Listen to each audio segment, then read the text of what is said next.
I don't want to stop. I just want to keep going. So I don't want to look back at it too much. You didn't stop, and that's awesome, and that's something I think, like, when you share your, especially coming from Texas, because Texas is a great place. I mean, I think you really have a great story when there's other people in our community here in Texas who want to strive and thrive and all that stuff. And I think that I think you are a good example of someone coming from Texas doing some cool Yeehaw! shit. I just want to say again, thank you for having me on the podcast. I'm really excited to shoot this with you. Yeah. And again, you're from San Antonio. I'm from Houston. You're practically a next door neighbor. And so I made it this far by being consistent and successful. Everybody will tell you. Everybody will say, like, how do you become successful? Everybody will tell you. It's hard work, dedication, sacrifice. Everyone will say that. It's like you hear that so much, right? But really, what they don't tell you is like the main factor is like God, okay, one, and then like luck. Because if all it took was hard work and dedication, everybody would be doing it. If it was easy, everybody would be doing it. Respect. There's luck has to factor in there too. Chance, like being born in America with two hands and legs. I could have been born somewhere else, like a third world country. You know what I'm saying? It's like I'm already lucky for being here. You're lucky for being like it's all chance, and I just feel like that plays a big role into the whole grand scheme of things. But people always say consistency, hard work, dedication. Yes, that's true, but also luck plays a lot into it as well. I respect that. For you to say that, man, that's awesome. Yeah, that is incredible. Wow, that's I respect, and I have to agree from someone who's I don't I mean not on this I'm not as iconic as you. For Oh, someone whatever. I for I would definitely from what you how far you've come and being from Texas, I would definitely take that advice and use that wisdom, because for someone who's I have my own, I mean, I don't want to be a YouTuber.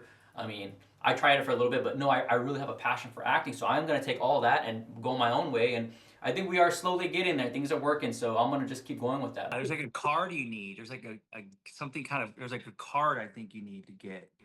SAG after, yeah, the SAG card, yeah, Yeah, not a green card, no. You like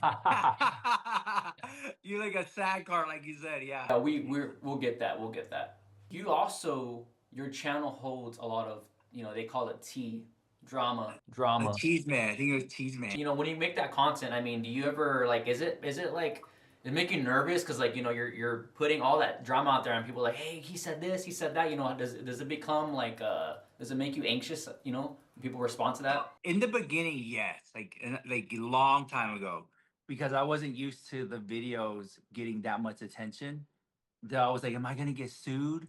You know what I'm saying? But you learn like my opinion. This is how I feel, and then you can say allegedly and things like that. So in the beginning, yeah, but then I got over that very quickly, and people are tuning in because not many people are scared to have an opinion nowadays. They don't want to lose their job. Like if they do the gossip for a while, it kind of follows you forever if you don't delete the videos. So like I feel like it'll be hard for me to get a normal job because like they're all you do is talk shit about people online. You look at it, but like what's going on? So I went all in. So to answer your question, in the beginning, it was kind of like nervous because and then people are gonna say, well, I don't agree with you, and then they want to come at you. But what I've learned is when it comes to drama, it's kind of like a car wreck when people slow down to watch the car wreck. It's like oh, it's there, but they slow down to watch, and that's kind of like drama. It's like they see something in a thumbnail and they want to click and find out what's going on. And so in the it's like a psychological thing too. You're like a journalist for the YouTube world. If you think about it, if you really think about like from a psychological standpoint, it's one of those things that people stop to click on. And that's why cheeseman or drama has been around forever.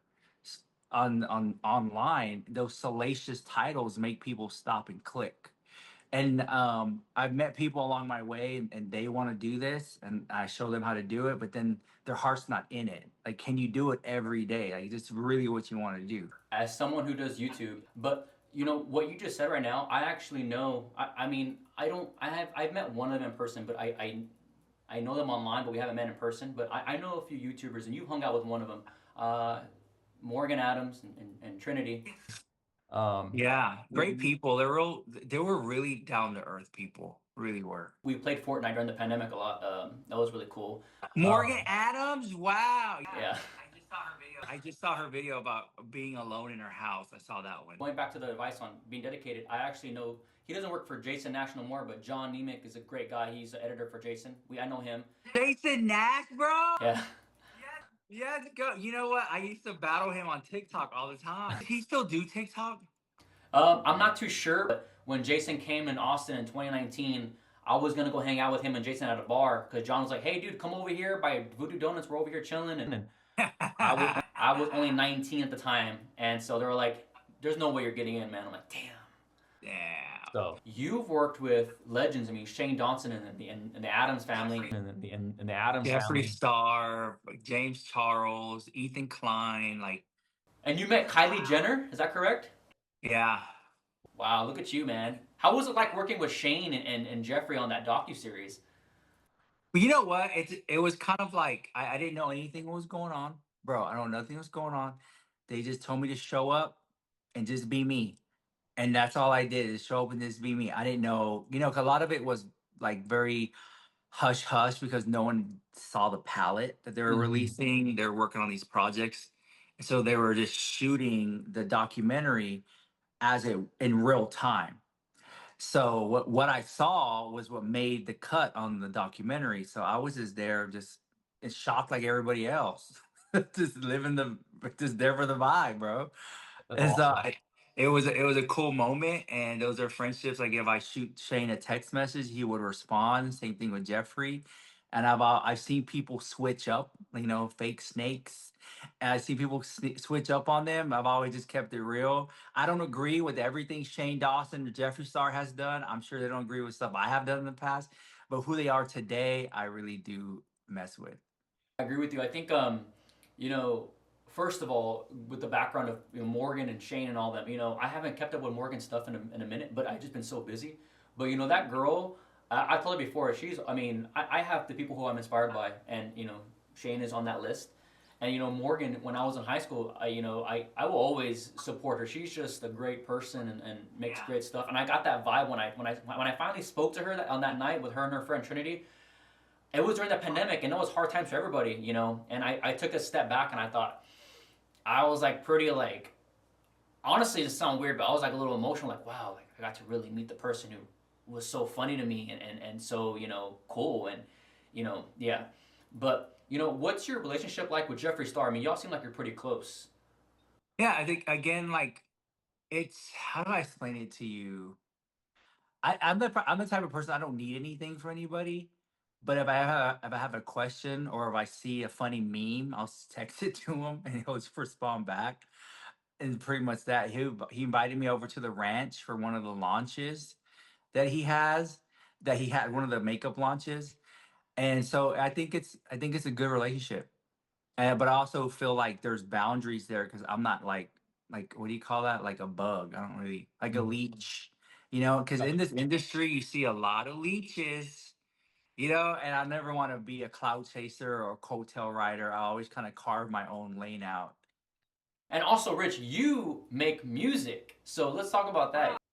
Hold on a second. We're from H Town, bro. We're from H Town, and we have I mean, come on. We have Beyonce is from here, Megan Thee Stallion, Travis Scott, Paul Wall, Chameleon. I mean, there's so many people from here. Look, I'm not ignorant. I know. I've seen it. I've done my research. Clock at the house. Clock at the house. Clock at the house. Bro, there's so many. I think we have like 7 music videos, I think. But it was just fun. Like every now and then, like I want to. I think I do one once every 3 to 6 months, one music video, and I just do it for fun, just to express myself creatively. It's a tax write off too. Hell yeah. It's an excuse. It's an excuse to get like people together in the studio and shoot and create art. and just throw it up there. I don't do it for the money. I don't do the whole I'm going on tour. It's just fun for the community that who watches me. It's like a lore, and it's just get out there and have fun. And people can see that on YouTube, Spotify, Apple Music, Rich Lux, all that's on there. So y'all check that out. It's all on there. Rich Lux, can't miss him. There's only one Rich Lux. Yeah, exactly, bro. It's a crazy name. Man, I saw that video you did of your penthouse. That is a beautiful home, man. That is incredible. Congratulations on that home. That is a beautiful penthouse. I had like visions of like making it a content house, like that, of just like having groups of people or like a few people that can be there and create content. You know what I'm saying? Like I've always like it's hard to form a team to do that. Like remember Jake Paul had the Team 10 house or something? Yes. I think there's something to that. You know what, man? If you did that, that would make you. And here in Houston alone, you would strive with. I mean, you could make. I want to say like a. Because honestly, as a business plan, looking outside the box, you could actually make a good business out of that. People can rent it out, and that's something. You're pretty smart for that. I think there's like the Bop House. Have you heard of that? Yeah. Some girls that I know, they're like, I want to be in the bop house. I'm like, what the fuck did you just say? Um, I think forming having a community is strong. Like that's the hardest part about being a creator is having community and then like remembering the jokes when you make your next video and just yeah. having people really show up for you. And that's why when I go live, like I see the same names in there that have been with me for years, like the same diehards. I'm like, wow, they're really you're part of their digital diet. Rich Lux, and where do you see yourself in 10 years?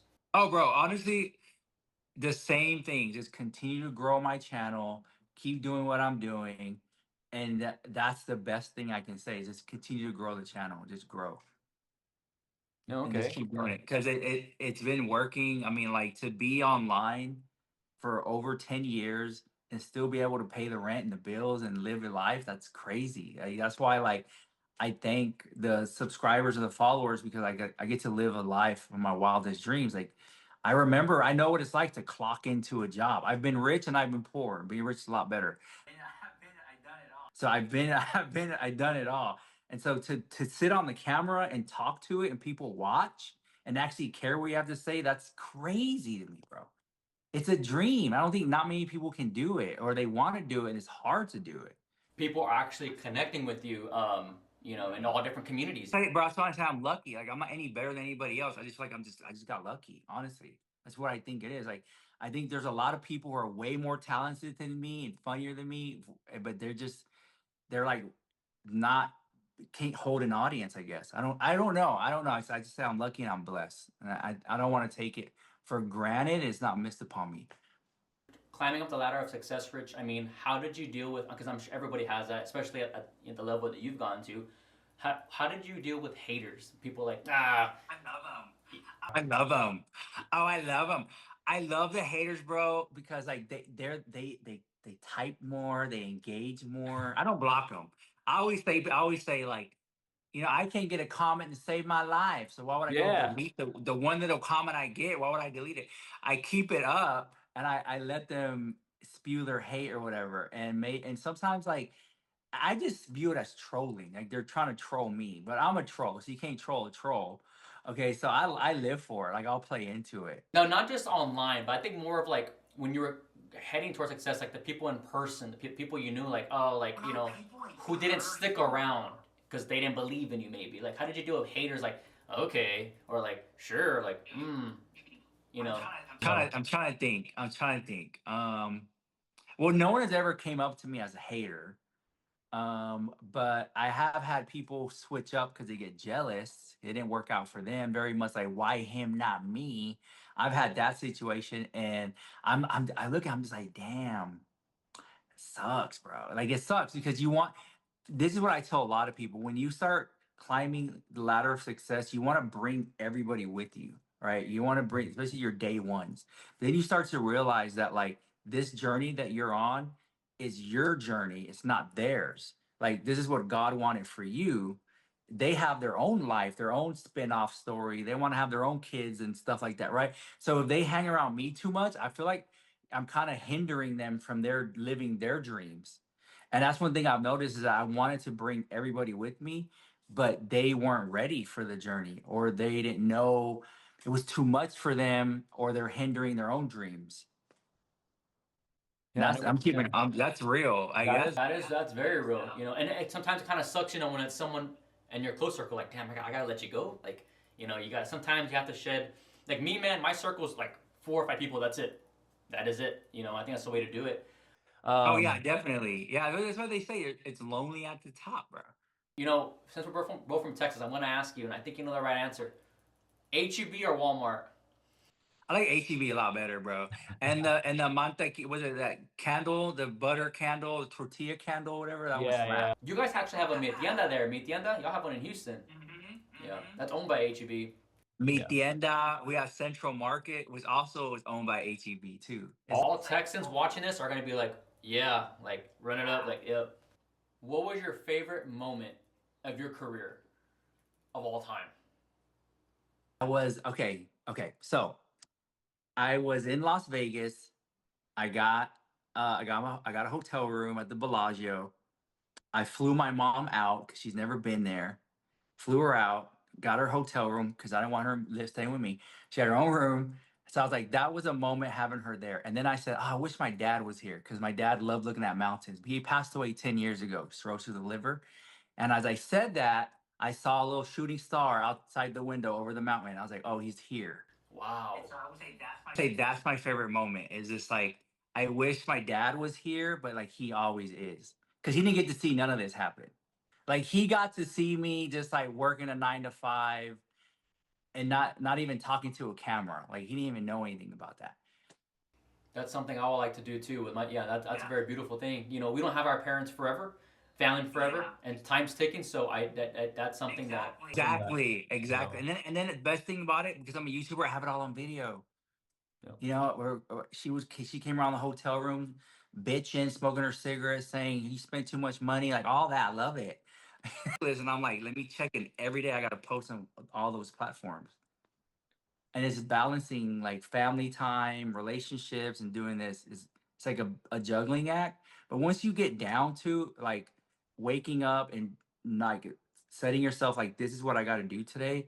I gotta film a YouTube video before I leave the house, or I have to go live on TikTok before I leave the house, or and it's whatever category you're in, whether you're a gamer or you're arts and crafts creator. I don't know. You have to make it a priority to post your content, and people are gonna make fun of you. They're gonna think you're crazy. They're not gonna believe in you. But you have to believe in yourself. You have to be your biggest cheerleader and keep posting. You have to like, guys, I can't do this until I do this first. So I go to the gym first. Like people, you know, yeah. And that's the hardest part, is getting to the gym. Once you're there, bro. Like, you know? And then when you leave, you're like, the fuck, that was it? Like, what was I bitching about? You know. Well, we have about 5 more minutes. I'm gonna one more question, and then we'll probably start wrapping it up. But you know, Rich, what is the next biggest project that you're working on right now, or project, song, or what's the biggest aim of T or something that you're connecting at right now? Whether it be any of those things, what are you? Okay, biggest project. We're shooting a new music video just for fun. I wanna redo the backdrop here. I'm thinking about redoing that, like basically the studio. Get some different lights in here, maybe a different backdrop, and just try to make things more streamlined.